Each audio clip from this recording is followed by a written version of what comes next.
Ahora que vieron entonces el desarrollo de esta composición, quiero que analicemos un poco la estructura como tal y las decisiones de esta estructura, pues que sí estuvo pensada para sostenerse por sí misma, ¿no? Les muestro un poco mi archivo de capas, que obviamente empezó por el boceto.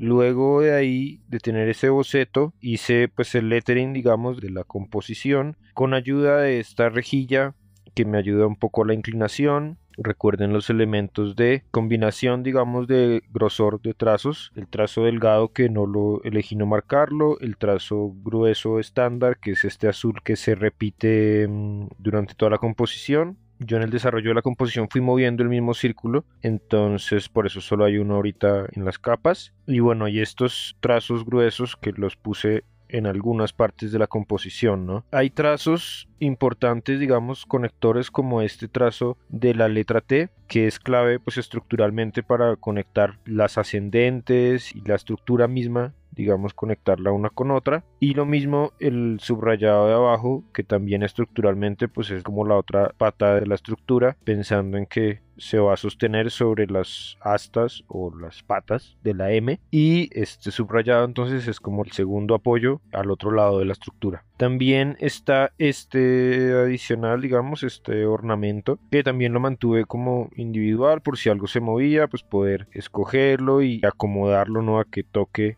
estructuralmente otras formas, ¿no? Podría incluso haber decidido alargarlo de esta manera para acoplarse y que tocara con la letra L, pero esa no fue una de mis decisiones en el diseño final. Está la capa de las adiciones, estos ornamentos que hacen mucho más orgánica la composición, digamos, me parecen muy interesantes y de hecho a veces esos ornamentos también pueden funcionar como conectores para alcanzar a agarrar alguna parte de la estructura y hacer mucho más sólido la composición. Bueno, a mí me encanta firmar todo lo que hago, me encanta firmar de por sí, entonces a veces hasta firmo 2, 3 veces las cosas.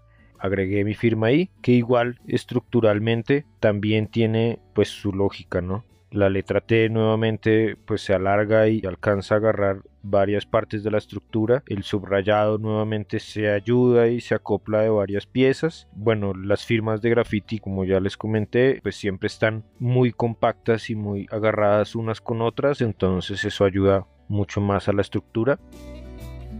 Luego estuvo la palabra poder, que la acomodé en este espacio y a la que le acoplé esta ficha de acá. Inicialmente salía del trazo de la T, pero para dejar espacio a la palabra poder, pues lo saqué desde la P. Ahí ven ustedes también los acoples que hice de la letra D.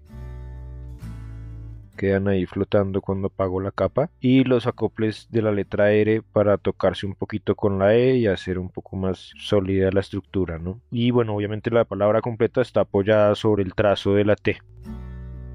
Está otro sello más, otra firma más de mi trabajo, que es este símbolo de registrado con esa piernita saliéndose. Esa letra R me parece muy de graffiti, y este movimiento de salirse un poco de la regla de lo normal. Y bueno, la puse ahí, si se dan cuenta pues tiene la conexión con el trazo de la letra T. Está bastante flotante, digamos que es una pieza que podría estar en riesgo de caerse si la estructura está en un material más o menos débil, ¿no? Pero si se dan cuenta pues está al interior de toda esta estructura circular de la T, que lo protege, digamos, de golpes externos en un porcentaje alto, digámoslo así. Entonces bueno, esa es una de mis firmas sutiles dentro de mis diseños, que me agrada agregarla para que pues la gente note que lo hice yo, ¿no? Sin tener que hacer toda la firma, ¿no? Solo con esa R saliéndose del molde me gusta firmar el asunto. Entonces acoplo todas mis piezas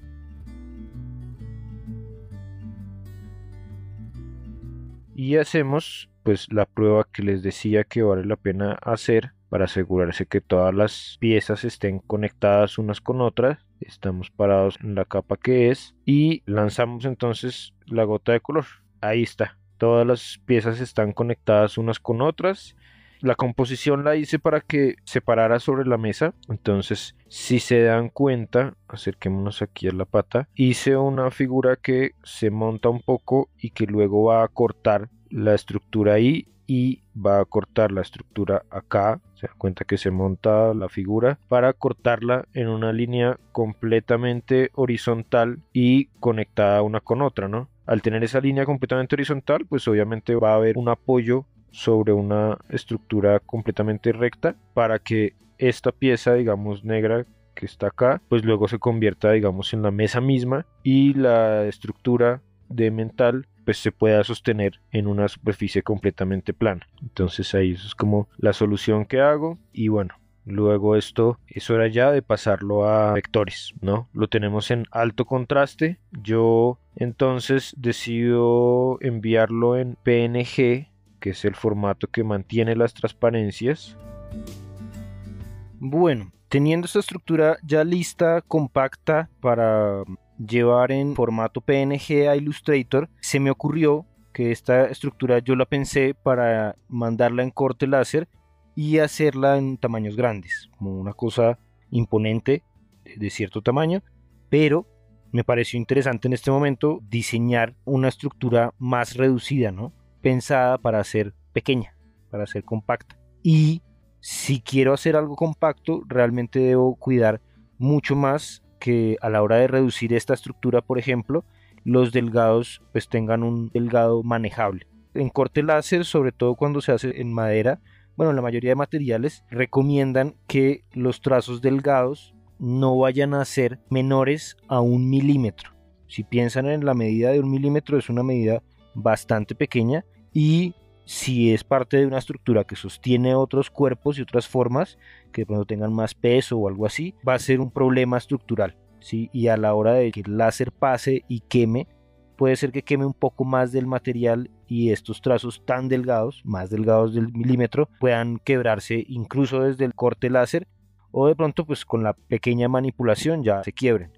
Entonces quiero hacer una versión de este diseño pensada para hacer lo más compacto posible y dejar esta versión para hacer pues una versión grande, ¿no? Tampoco lo más grande posible porque pues podría llenar un salón entero con esta estructura si quisiera o quisiera hacerlo mucho más grande, ¿no? Entonces vamos a hacer la opción con los delgados controlados, ¿vale?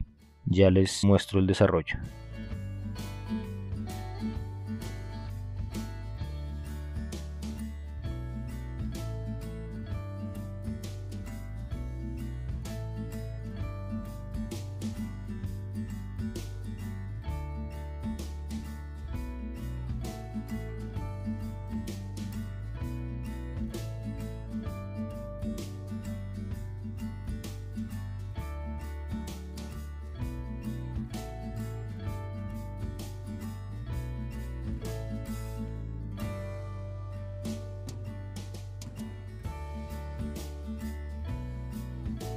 Listo, entonces acá les muestro el resultado.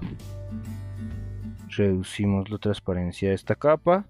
La capa que está en el fondo muy tenue es el diseño inicial, el pensado para ser grande, y el que está ahorita más visible es la versión compacta. Si se dan cuenta, lo que corregí, lo que moví, las decisiones que tomé están centradas en los trazos delgados. Por eso lo hice con este otro tono. Aquí en el Procreate no puedes tomar, digamos, como tal medida del ancho de cada trazo, como para saber a cuántos milímetros está o algo así, pero me aseguré de tener un trazo bastante grueso, digamos, y luego eso ya lo revisaremos a la hora de impresión. El impresor mismo pues podrá decir, bueno, esto va a quedar de 1 milímetro, va a quedar de 2 milímetros de grueso, todavía lo puedes hacer más compacto. Eso revísenlo ustedes siempre a la hora de estar ya en el proceso de corte. Entonces, si se dan cuenta, hice varias variaciones. Esta palabra de poder antes, en esta versión anterior, fíjense que está desde la M hasta la T. Pues es un tamaño reducido, ¿no? Reducido en cuanto a la estructura. Y la firma también pues tiene unos trazos delgados. Ahora, si vemos la versión compacta, la palabra poder se toma toda la parte superior. Esta vez ya le reduje el ascendente a la letra T para poder tener esa palabra poder mucho más grande. Lo que quiere decir que la estructura se va a poder reducir mucho más sin que se pierdan los detalles de las letras de la palabra poder.